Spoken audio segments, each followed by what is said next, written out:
By now, you've probably heard of Alibaba, the Chinese internet giant that's able to reach millions upon millions of previously unreachable Chinese consumers.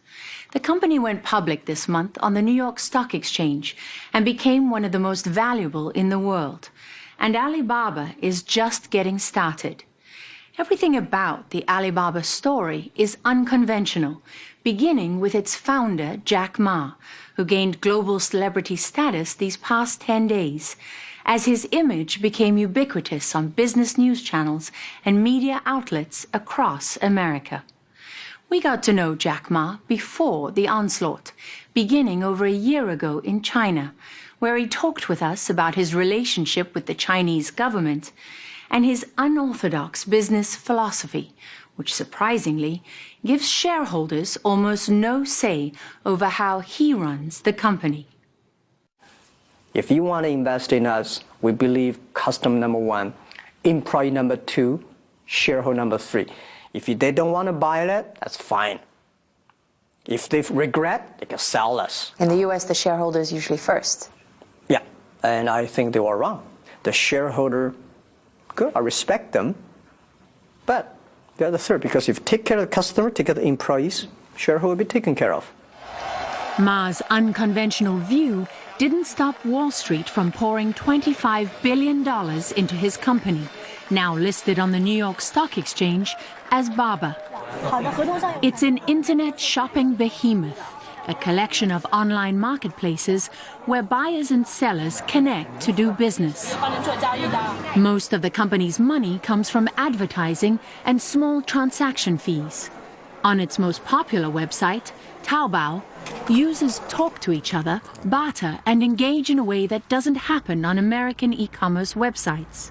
And Alibaba says there are close to 1 billion products for sale.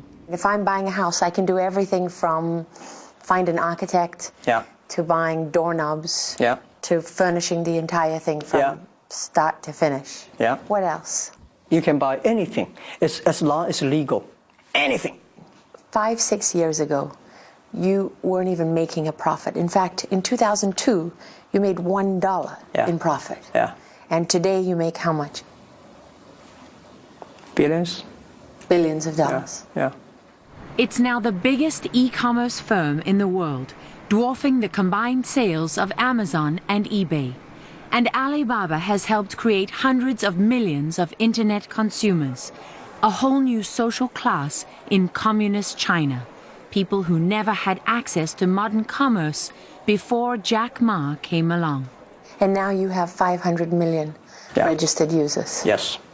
It's only like a little bit more than 40% of China population, and we need more. We have over 100 million people visiting the site, shopping every day coming, and it's just a beginning. When Jack Ma dreamed up Alibaba in 1999, the online world looked nothing like it does today. The most popular search engine was Yahoo, not Google. There were no iPods, iPhones, or iPads. Only 4 out of 10 American homes had internet connections. And the World Wide Web barely reached all the way to China, where retail stores were rare outside the big cities. For most of the country, there was no such thing as package delivery or credit cards. The only way to buy anything was face-to-face and in cash. When we started the e-commerce, nobody believed that China would have e-commerce, because people believe on the guanxi, face-to-face, and all kinds of networking traditional ways. There's no trust system in China.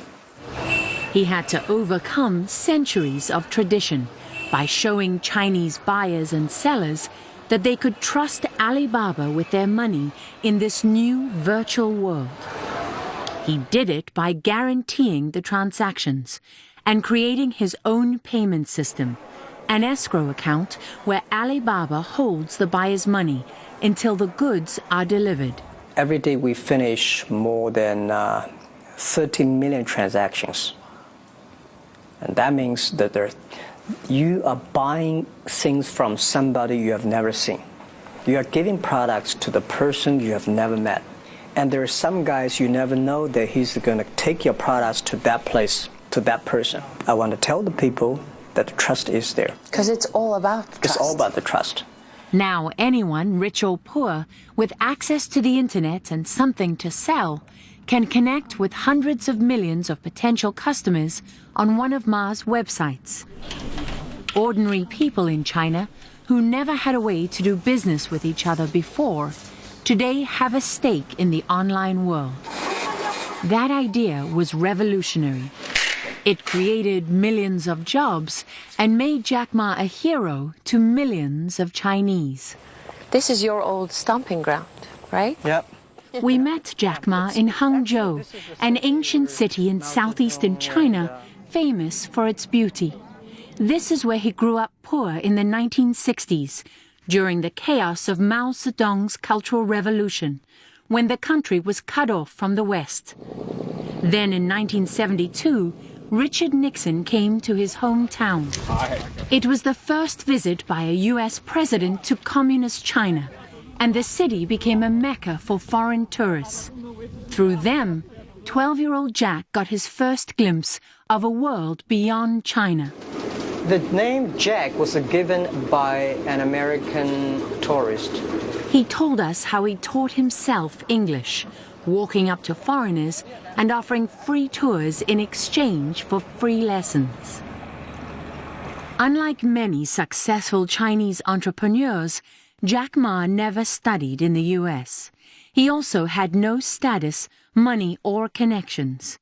The only other way to get ahead in China was education, and he failed the college entrance exam twice. My parents do not want me to take examinations again. Because they didn't want you to fail again? Yeah, they believe I will fail again. How did that affect you? That's a good question. Nobody asked me how that affected me. That really affected me a lot. I failed for the first time, and then I asked for looking for jobs. I went to interview jobs for about 10, 15 times, and all rejected by people. Why did everyone reject you? I was not the standard that normal people like. Because you were small? I was small. And skinny? Skinny, not handsome, and terrible the way I talk, and they probably just don't like it. Ma made it into college on his third try and became an English teacher. With no computing or engineering background, he's an unlikely tech titan, but he says he was captivated by the internet from the moment he first saw it in 1995, when he came to the U.S. as a translator. I never touched keyboard before. I never using computer before, and I say, what is internet? He said, Jack, search whatever you want on the internet. I said, how can I search? What does search mean? He said, just the type. I said, I don't want to type. Computer is so expensive in China, I don't want to destroy it. He said, it's not a bomb, just the type. So I typed the first word called beer. At that time, very slow. Come out the American beer, Japan beer, and the German beer, but no China beer. So I was curious and I typed China. No China, no data. Came back to Hangzhou with $1 in my pocket, scared, worried, and I came back and I said, I want to do something called internet. His first two ventures failed. 4 years later, he convinced some friends and former students, most of whom had never used the internet, to invest in him and his vision for Alibaba. With just over $50,000 in seed money, the company was born. Today, it's valued at $231 billion and is headquartered in Hangzhou on a sprawling state-of-the-art campus that rivals any in Silicon Valley. Ma's personal fortune makes him the richest man in China and one of the most influential. It's impossible to run a business on Alibaba's scale without official blessing. You were quoted saying, when you have millions of small companies using your site and billions of dollars in transactions every day, the government cares. Yeah. So what do they care about? They care that I can stabilize the country. I told the government, if people have no jobs, you are in trouble. Government will be in trouble. My job is to help more people have jobs. So usually when people succeed in China, they either have connections, political connections, or they come from a wealthy family. You had neither. No. And you've done this without interference from the government? Well, I never got 1 cent from government.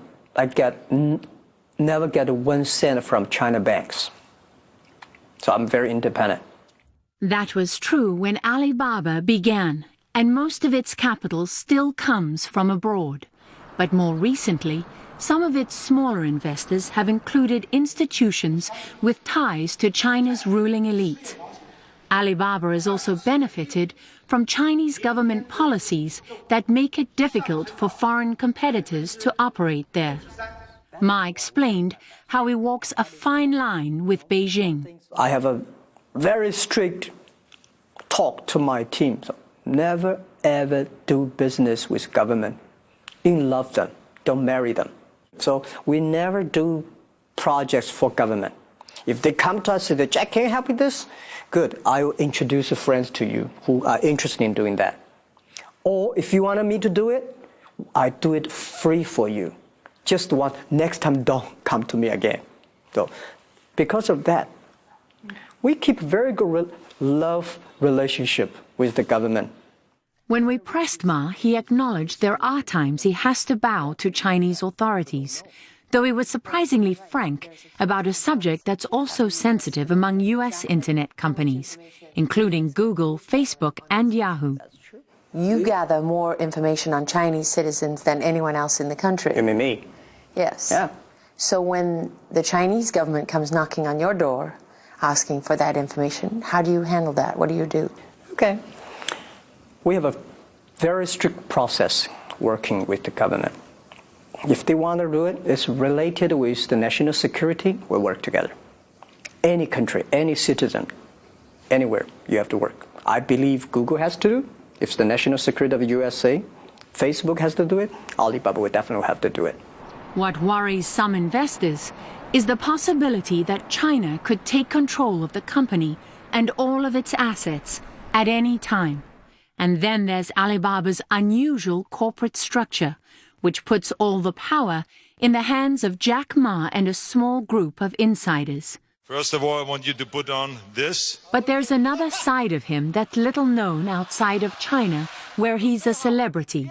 A cult of Ma reaches across the country and inspires almost fanatical loyalty among his employees and their families, who record his speeches and quote his sayings. Here he's dressed as a punk rocker, performing for an enthusiastic audience of 20,000 Alibaba workers at a company anniversary celebration. You are so beautiful to me. The Chairman Ma show is now playing here in the US, bringing with it the potential of hundreds of millions of Chinese consumers for products made in America. So this is not Jack Ma's American invasion. This is not Google, Amazon, eBay, be afraid. We come to help, not invade.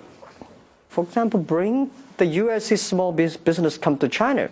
This is something that we can do better because we have 100 million buyers today, every day. We don't know, 3 years, 300 million.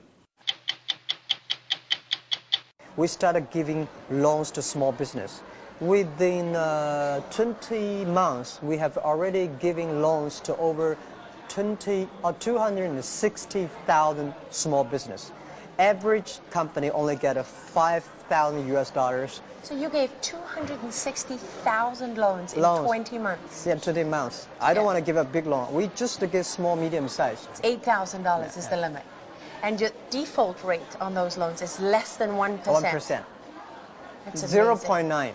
And you can do this because of the records that you keep on your buyers and your sellers. So you have, that's really how you base the credit rating. Yeah. That's every move, every behavior you use on the internet. This behavior gives you the best rating system. And we can know, we can borrow our $5,000 or $3,000. Why? Depending on how reliable How reliable, who your customer is, what kind of things you buy, which address you send it to that area, and the value of the area, how much, and the computer can know what's your pay capability. We want to making sure the small business survive. We want to making sure the young people, this is all the young people that they are making the world changing. They are changing China. Alipay actually is a very unique business model. It's a service that because the buyers does not trust the sellers, and the sellers does not trust the buyers. So we build up escrow services. The buyer wire the money to Alipay, and we will inform the sellers, we received the money, please send the products. So the buyers see the product, if they're happy, we wire the money. Not happy, return the money, return the products. So when I started 80 years ago, everybody say, Jack, this is the most stupid model we've ever seen. Nobody would use it. And I say, I don't care whether this model is scientific, whether it's fancy looking or not. As long as it works, it helps build up the trust.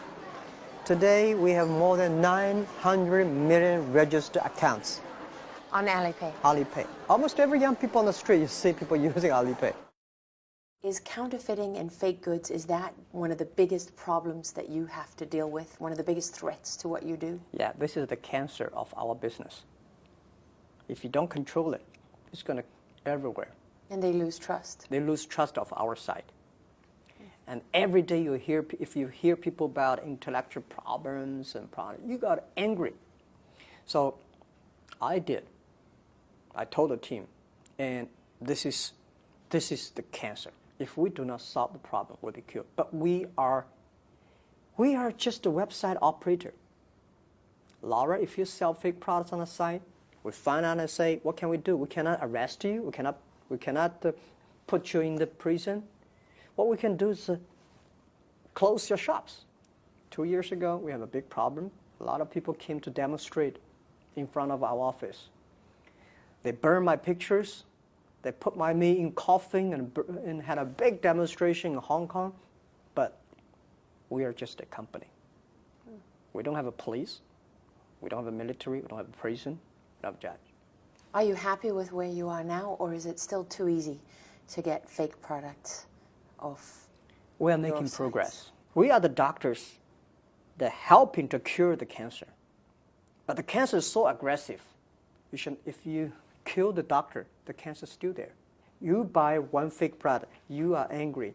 But for us, it's all our business. It's everything. It's everything. So 60 Minutes Overtime.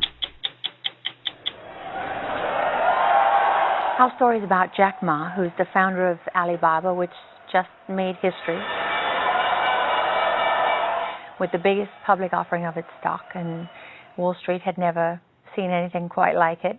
By now, you've probably heard of Alibaba, the Chinese internet giant that's able to reach millions upon millions of previously unreachable Chinese consumers.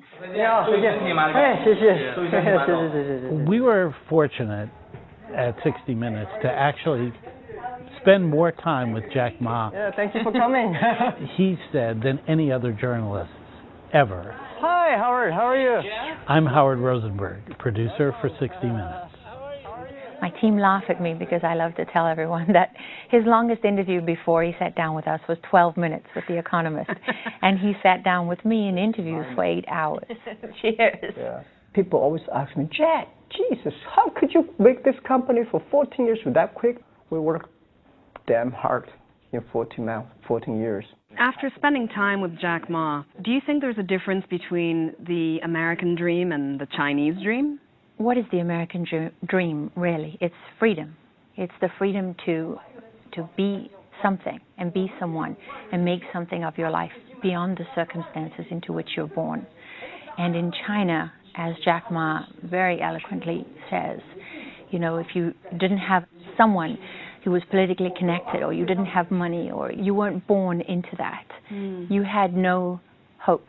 There was no point in dreaming because there was no dream. He's rich now, but he wasn't born into it. Part of the legend of Jack Ma is that he was malnourished as a child because his family was so poor. So you look at somebody like that, you know, he literally holds his own with the ruling elite in China. 15 years ago, 18 founders in my apartment had a dream. He is proof that in a communist society, an entrepreneur can succeed. It's a pretty remarkable concept when you even think about it. We have over 100 million people visiting the site, shopping every day coming. And it's just a beginning. Today is difficult. Tomorrow is more difficult. But the day after tomorrow is beautiful. He's omnipresent. There are pictures of him. His sayings are everywhere. He's quoted. They have him running on, on screens, television screens in the airports. Jack Ma is pretty unique and pretty quirky by American standards. You are so beautiful to me. Eyes everywhere, eyes everywhere. Stop. Sure, stop. Okay, stop. Jack Ma did some card tricks for you. Jack, where is this one going to be? You looked both amused and skeptical. So you don't believe my trick, right? Yeah, give me the phone. I'm not an expert, but he was impressive. Is this the card? Yes, that's the card. You know that's the card. I know that's the card. There's 60 minutes footage of him posing with his employees, and you're there. You're sort of in the background looking. I mean, he's like a rock star. He's like a rock star, and you know what? That's not manufactured. I mean, No, it looks genuine. 8-year anniversary in the company. They are crazy about him, and they are in awe of him. Everybody wanted to be near him. Okay, 谢谢. Bye-bye. He has a curious way of making his employees happy. The mass weddings. He does, and we're looking at the footage, and we're talking about it as a team, and what is he doing, and why is he doing this?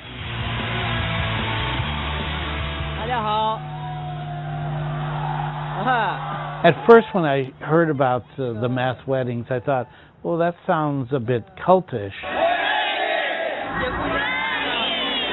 I don't know of any business person in the U.S. who marries their employees. I think it's fair to say there are none. Really? Yeah. They should learn. They should learn? Yeah, they should learn, and they should make their employees happy. If they want to do it, let's do it for them. The way it works, I believe, is that couples get married in a variety of ceremonies. Then one day a year, they all go to a huge party that Jack stages at Alibaba headquarters. Why we do this? Yeah. 10 years ago, because the SARS, bird flu, all the employees in the company was quarantined. And I was locked in the room for 10 days. But when I left the room, I said to myself, life is so short, so beautiful. Don't be so serious about the work. Enjoy the lives. 是纯个性化的服务. This year we got how many? 600 or 700 couples. And I'm announcing, guys, today you'll be married. 多生孩子，谢谢. You love it. Oh, love it.